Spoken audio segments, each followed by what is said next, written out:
1658 से 1707 तक औरंगजेब ने राज किया। अकबर के बाद ये दूसरा मुगल शासक था जिसने सबसे लंबे समय तक राज्य किया। कमाल की बात यह है कि इसने अपने लगभग 50 साल के राज्य शासन में 25 साल इसे मराठाओं ने भगाया।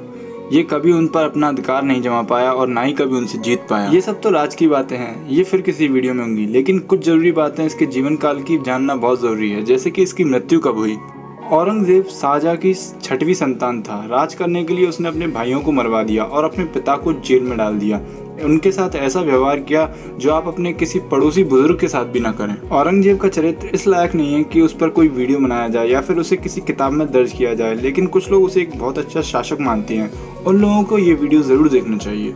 1658 में गद्दी पर बैठने के बाद औरंगजेब ने सबसे पहली मुहिम चलाई थी कि हिंदुओं के मंदिरों को तोड़ा जाए, उन्हें कष्ट दिया जाए, उन्हें यातनाएं दी जाए, उन्हें सुख से नहीं रहने दिया जाए।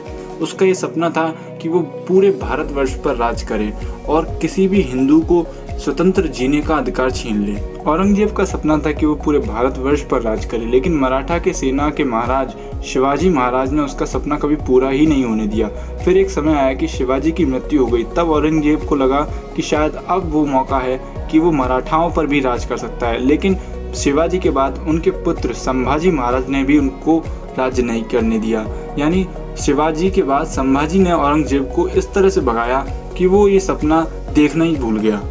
औरंगजेब की क्रूरता की बात करें तो एक बार की बात है जब औरंगजेब ने संभाजी महाराज को धोखे से पकड़ लिया। उसने संभाजी महाराज के आगे 2 शर्तें रखी। पहली शर्त थी कि मुस्लिम बन जाओ, दूसरी शर्त थी मेरे आगे अपना राज्य सौंप दो, यानी मुझे अपना राज्य सौंप दो और मेरे नौकर या एक तरह से मेरे गुलाम बन जाओ। संभाजी महाराज ने दोनों ही शर्तों को मानने से मना कर दिया। इसके बाद औरंगजेब ने गुस्से में आकर अपने सैनिकों को ये हुक्म दिया कि इसके शरीर से मांस को निकाल लो, यानी इसके शरीर में मांस का एक गट्ठा भी नहीं रहना चाहिए।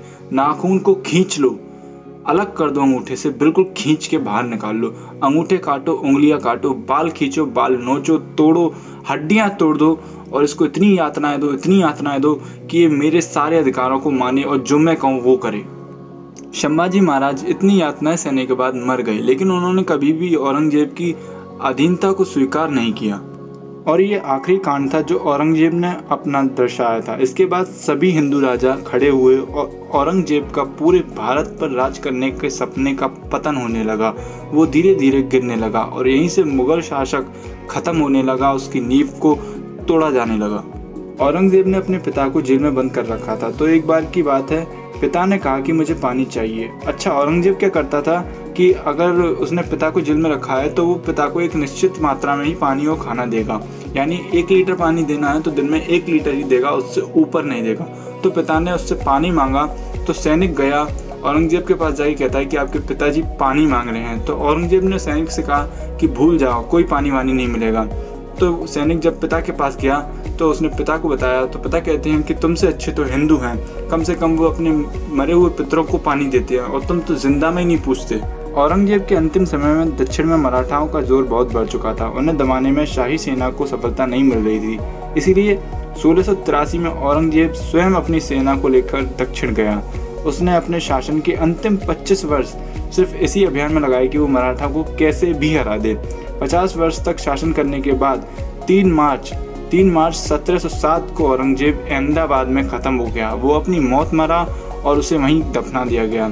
वैसे तो औरंगजेब ने अपने जीवन में बहुत सारे कांड किए हैं, लेकिन ये तो उसकी लाइफ के छोटे से पार्ट थे।